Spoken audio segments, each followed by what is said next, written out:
anteriormente no canal Histórias para Todos. Eu sou a Fátima Pires. Então, a síntese do que iremos conversar já está descrita no próprio título.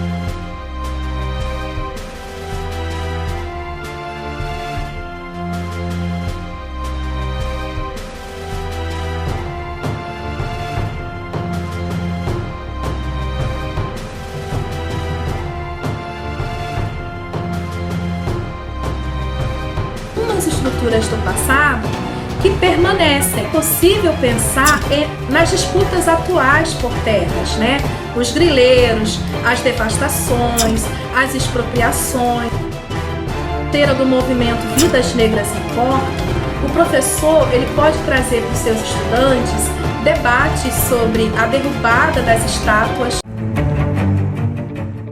Na relação com os monumentos, nós vamos pensar na própria cidade de Niterói para questionar o mito do Araribóia, né? Que negociou a terra de Niterói, né? Em troca de expulsar outras tribos rivais desse território. Esse mito que é lembrado através de uma estátua no centro da cidade, em nada remete à inocência, à docilidade, né? Como se firmou muitos estereótipos a respeito dos indígenas. Ele foi um guerreiro, né, um indígena, que lutou, negociou, venceu, mas isso tudo às custas da segregação de muitos outros povos indígenas rivais, né? Então, tem toda essa trama aí histórica. Quando a gente vai trabalhar com os nossos estudantes, né, uma preocupação que eu tinha era sempre de estar sondando o que eles imaginam, como é que eles veem essa estátua, né? O que significa para eles esse lugar de memória? E aí como é que eles vão fixando a representação dos povos indígenas, né? Quais são as suas imagens e visões a respeito desses povos? E aí voltando para o Peter Lee, né? Por que eu propus, né, dialogar com o Peter Lee? E agora a gente vai chegar um pouquinho mais de perto, né? Os diálogos entre a teoria e a prática são diálogos que podem nos ajudar a trilhar algumas respostas, né, para essas perguntas, né, de como que o aluno está entendendo esse indígena, né, quais são as visões que fixaram e tal. E aí a gente retoma um pouco o Peter Lee e o seu conceito de estruturas permanentes do passado. E aí eu trouxe esse autor porque, como eu falei, né, os documentos curriculares de Niterói partem de uma fundamentação teórica, né? Ele está passando por uma reformulação e eu acompanhei uma parte desse processo e eu vi que tinha uma fundamentação teórica muito forte com a perspectiva desse autor. Não é a minha linha, mas eu percebi que vocês estão dialogando muito com o Peter Lee, né? E esse autor, ele vem também da linha do filósofo John Hewson, né? Do Hewson. O Peter Lee, ele é um dos afiliados teóricos, né, dessa corrente do Hewson. Não só ele, né, Isabel Barca também. No Brasil, nós temos alguns pesquisadores do ensino de história que seguem essa linha teórica.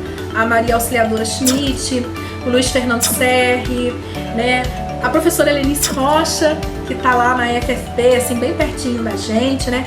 Esses são autores que vêm sustentando, né, atualmente a reformulação curricular de Niterói.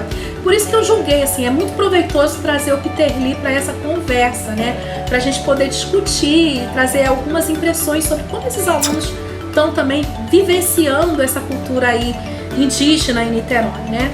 E aí, com a ajuda teórica do Hewson, nós vamos propor entendimentos, né, para como esses estudantes imaginam esses povos indígenas, né? Nós vamos ir além da teoria e ver como é que eles entendem na prática. Que caminhos são possíveis para a gente entender como pensam os nossos alunos acerca dessa temática através dos diálogos entre teoria e prática. O Hewson, ele tem um conceito muito interessante que é o conceito da consciência histórica, que em síntese significa o grau de compreensão que um indivíduo tem da sua própria história, como ele é capaz de relacionar essa compreensão aos problemas que se apresentam na sua própria vida. E aí, quando a gente percebe como o aluno faz essas relações, a gente vai entendendo a cultura histórica desse estudante, né? E aí, como é que a gente pode ajudar, né? Isso aí é a pretensão do Hilsen. Como é que a gente pode ajudar a ampliar essa consciência histórica desse aluno? Isso nos dá margem para avaliações diagnósticas, né? Essas avaliações, elas podem ser divididas em 2 grupos. O primeiro grupo da avaliação inicial, que também são chamadas de anamnese, porque resgatam da memória do estudante aquilo que realmente ficou consolidado ao longo de sua vida. E o outro tipo de avaliação, que é a avaliação continuada. Então, esses 2 tipos de avaliação fazem parte dos nossos documentos curriculares. E elas servem para avaliar os nossos alunos, mas também o nosso próprio trabalho. Então, aqui tem 3 representações, né? Uma imagem canônica, né? Desse indígena, como é que ele se cristalizou na história. E tem aqui 2 representações reais dos nossos estudantes. Isso aqui são representações de alunos de 8º ano, né? E aí, o que essa discussão sobre avaliação tem a ver com o ensino da ocupação indígena em Niterói, com o nosso tempo presente e com as estruturas permanentes do passado? Né? Em primeiro lugar, porque nos ajudam nessa sondagem daquilo que os alunos sabem, né? Quais são as narrativas que se encontram enraizadas, por exemplo, o que eles entendem por indígenas. Se a gente pedir para que eles desenhem, né, como eu pedi, como é que eles vão representar esses indígenas? Então, geralmente assim, com cocais, arcos, flechas, bem parecido com essa imagem canônica ao lado, né? Isso significa que essa narrativa eurocêntrica está enraizada no pensamento desse menino, né? Dificilmente eles vão associar a imagem do indígena como alguém que vive nas cidades, né? E ainda mais na atualidade. Para muitos dos nossos estudantes, também quando falamos em ocupação indígena, né, em um espaço urbano como o de Niterói, há uma projeção para o passado, como se essa ocupação indígena não ocorresse na atualidade, nos espaços urbanos, né? Em parte, né, eu até entendo porque que eles estão pensando assim, né? Porque esse entendimento é decorrente do fato de que a presença indígena numa cidade como Niterói, né, que antes já tinha sido deles, né, por direito, até por estarem presentes, ocupando esse espaço, mas que cada vez mais tem se tornado rara nesse espaço, né? Então, essa ocupação indígena, que era abundante, né, prévia mesmo aos grupos, né, europeus, né, muito antes da chegada desse encontro com os portugueses, que também foi oficializada pela própria coroa portuguesa, né, que chega a ser irônico, né, como é que eu vou dar uma carta para dizer que esse indígena tem direito de ficar aqui, sendo que eles eram os verdadeiros ocupantes antes. E aí todas essas batalhas de resistência travadas, né, expropriações. E aí, nas minhas aulas, eu costumo perguntar para os estudantes se eles sabem o que significa a palavra Niterói. E é muito curioso porque, assim, em nenhuma aula até hoje houve algum estudante que respondesse: olha, Niterói é uma palavra que vem de origem indígena, que significa águas escondidas. Então aqui a gente já tem assim um outro apagamento, um grande apagamento histórico, né? Agora o que é interessante é que, em geral, eles lembram do filme Minha Mãe é uma Peça. Porque, né, lá na Minha Mãe é uma Peça, Niterói, ela é apresentada como uma cidade sorriso. Isso ficou cravado na mente desses alunos, né? Então é bem interessante isso. E aí os nossos alunos, eles não identificam Niterói como uma cidade importante, eles não conseguem perceber que Niterói foi, por exemplo, capital do estado, né? Estado da Guanabara, eles não conseguem identificar isso, né? Não há um sentimento de pertencimento com essa cidade. Eles não conseguem, por exemplo, entender que Niterói foi a única cidade do mundo que foi fundada por um indígena, né? O Araribóia. Mas ela é muito importante, né, por tudo isso, mas muito mais porque é nela que esse estudante vive, né? É nela que nós estamos fazendo história hoje. Então, é importante a gente perceber o lugar que a história ocupa. Por isso a ideia de cultura histórica, né, de consciência histórica, o lugar que a história ocupa na formação cultural dos nossos estudantes, né? Isso é um indício importante de que precisamos reforçar o ensino da história local. É importante a gente olhar para essas referências do cinema, das artes, das redes sociais, pois elas também formam a cultura histórica desse aluno, né? Para ampliar esses referenciais, podemos questionar por que Niterói é representada como uma cidade sorriso, né? Ela é pensada para todo mundo sorrir? Um documento aí que é interessante a ser apresentado para os nossos estudantes é o plano diretor da nossa cidade, que tem metas para os próximos 10 anos e perguntar o que eles iriam propor para que essa cidade fosse, assim, cada vez mais a cidade dos sorrisos, né?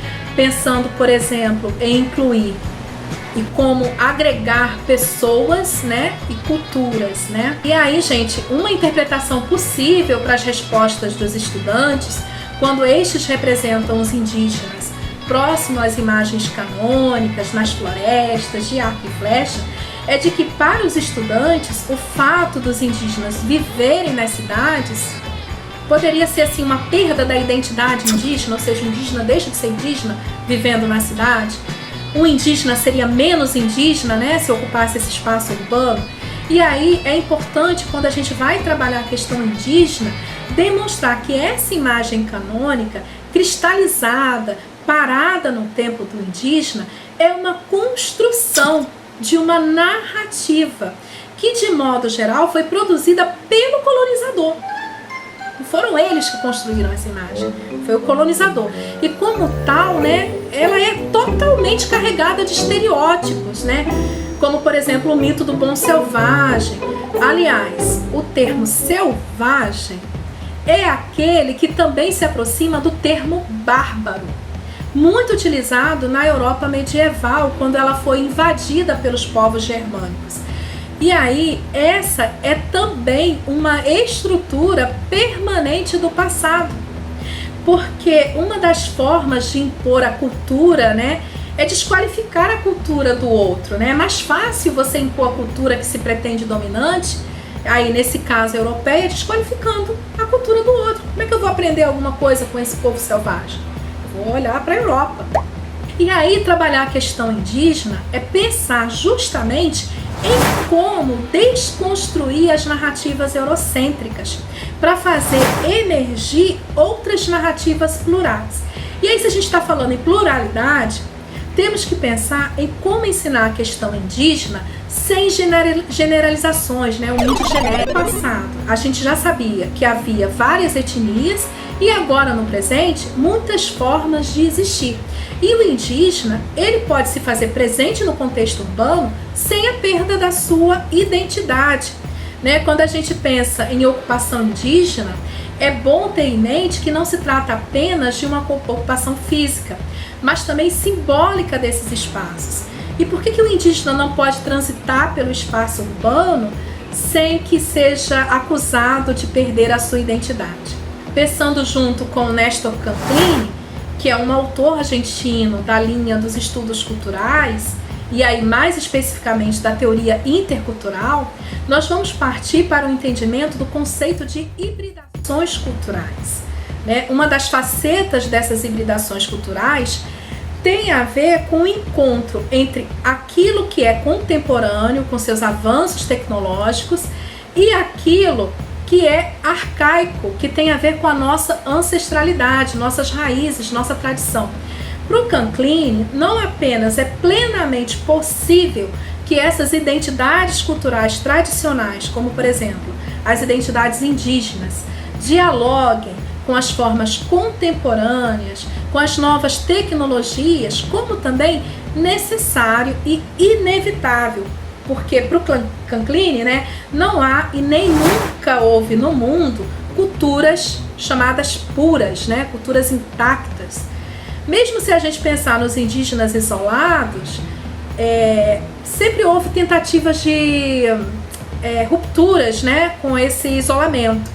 As culturas, elas estão assim sempre em transformação, no contato umas com as outras, a partir das trocas culturais. Um pouco, se no presente, né, agora, que é uma realidade aí próxima a nós, e portanto assim seria muito mais fácil a gente visualizar as variadas formas de existir, as presenças, as lutas.